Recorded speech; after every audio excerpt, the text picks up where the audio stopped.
Hi guys, this is Heidi with Kiddos Corral, and it is first thing this morning, Saturday. It is actual Saturday, and I know that a lot of times as moms we put a lot of pressure on ourselves that everything has to be made from scratch. You have to let everything rise and you have to go through all this production in order to make delicious food for our families, and that is not any further from the truth. It is far from the truth. I don't have little kids anymore, so I had more time to be able to do some more extensive type of recipes. But those of you that have small children or you work full-time, a lot of you have reached out to me asking for ways to make delicious tasting, like, you know, strictly homemade, without all of the time and effort. And this is a really good recipe that shows that.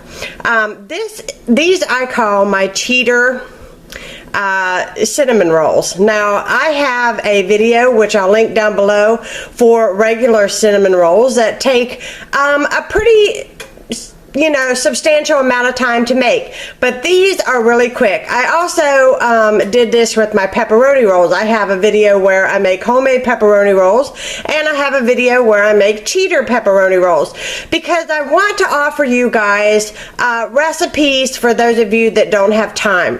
I had small children at one point in time. In fact, I have two small children that were 17 months apart, in diapers, mind you, still drinking out of sippy cups and everything else, and if they were all boys, I had all boys, so they were quite a tear when they were growing up. But now that they're older, you know, like I said, my time is freed up, and so I do know what it's like not to feel like you have the time to put in to some of the larger recipes. But this one on a Saturday morning, I feel like it doesn't take as long to prepare or put together. It's not fancy, but it is over the top delicious for cinnamon rolls. So let's get started with the recipe. So I've got make sure the recipe, 2.5 cups of Bisquick, and to that I'm going to add a 1/3 cup of milk, and then 1 egg.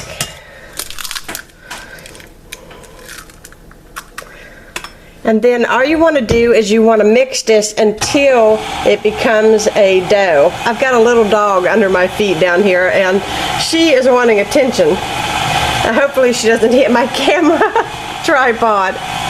But anyways, what you want to do at this point is just let this mix up into a nice soft dough, and then when we come back, I'll show you what to do with it. Okay, we're back. I'm going to show you guys what the dough looks like. That's what it looks like. Now don't freak out if you are mixing this and it looks too dry, because you want a nice soft dough. But if it looks too dry, just add a little tiny bit more milk. I had to do that twice. Sometimes when I work with Bisquick mix, it has a tendency not to be very moist. It's kind of dry. I'm going to show you guys my Bisquick box so you guys because sometimes somebody may not know what I'm talking about, but this is what I'm talking about. It's Bisquick. They do sell generic brands, which I find to work just as fine, just as good. No, just your basic ingredient, really. So what you want to do now is I want to flour my surface, because you don't want your dough to stick.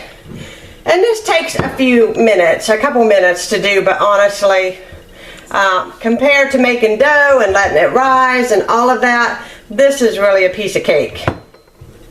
You make sure that you get flour on your hands pretty generously, because you don't want your dough sticking.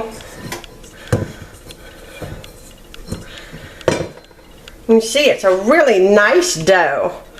It's very soft. It's almost as if you took that time and made the dough. Now you don't want to add too much flour to it, because obviously you don't want to dry this mix out, but just so that it doesn't stick. And what you want to do is you just want to make a nice rectangle or square, something that you can roll up like a cinnamon roll. I'm going to get this rolled out.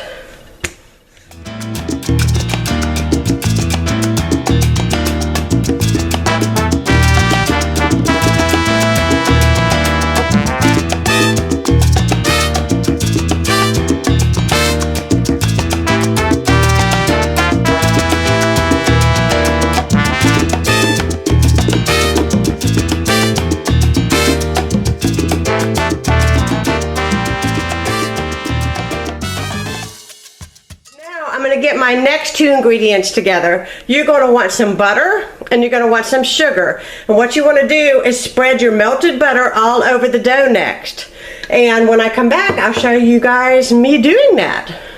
Okay, I readjusted the camera, so hopefully this gives you a better view. I know I have to kind of work around it, so forgive that.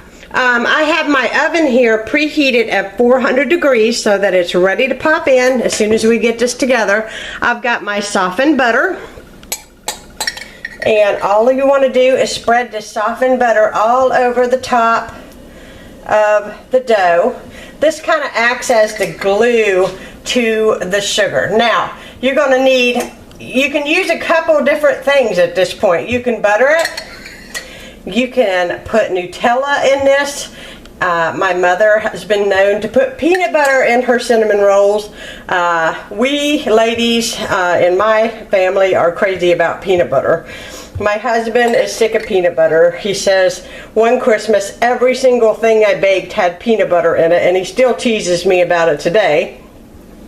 But today we are just making just very simple cinnamon roll. Now you can put cinnamon in this. I'm out of cinnamon. If you're out of cinnamon, that's okay. You can use pumpkin pie spice. You can use a little bit of ginger. You can add some nuts. You can put a little bit of raisins. I mean, honestly, this recipe is however you make it. And look, I'm just going to pour my rest of my butter out on here. Just like that. And you can use a little bit of brown sugar if you like, which I think I may do that because I'm out of cinnamon today. I can't believe I'm out of cinnamon. I am a cinnamon crazy person. Now you want about 1/4 of a cup of white sugar. You just want to sprinkle it all over your dough. Okay, I got a little bit of brown sugar and I'm just going to add it. I think it'll add a little bit extra to it. I love brown sugar and the way that it tastes in a cinnamon roll. But in my original recipe, it's just cinnamon and just regular, you know, white sugar. So, a little bit of brown sugar, never hurt nobody. All right, now, there we go. You want to roll this up from the larger side, so you can see it's not very wide, so you want to roll it this direction. Now once I get that rolled up, which I'll just start doing here, once you get it rolled up, then you want to get a cookie sheet or a glass pan, baking sheet, something that will accommodate this roll. Okay, you want to make sure that your whole thing is sealed because you don't want to lose any of that goodness. So just pinch the ends closed, pinch the seal, and when you put this on wherever you're going to bake it in, make sure that the seal is facing down. Okay, I'm using my Rachel Ray pan. As you can see here, I've got it sprayed with spray. I'm just going to pick up my little rope here. I'm just going to indent it a little bit, you know, like a rainbow shape. Let me move it so you guys can see. Now I'm going to take a knife. Hopefully I can find one. Yeah, I have one I just cut the butter with, so we're good. I'm going to make slits in this. All the way down the dough. Just like this. And the slits go almost through the bottom, but you don't want to go all the way through the bottom of the dough.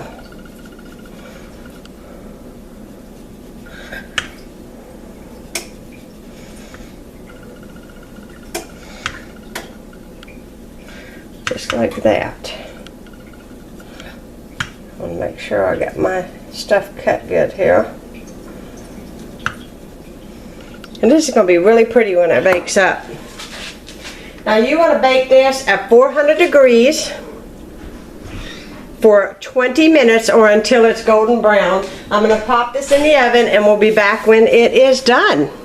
Okay, I just took this out of the oven, and now I have some confectionery sugar, which is powdered sugar right here, mixed with a little bit of water. Now I put this in the same cup that I had the butter, the melted butter, because let's face it, I mean, if you're going to serve somebody, you can pull this roll out and put it on a fancier platter and go through all of that, but why?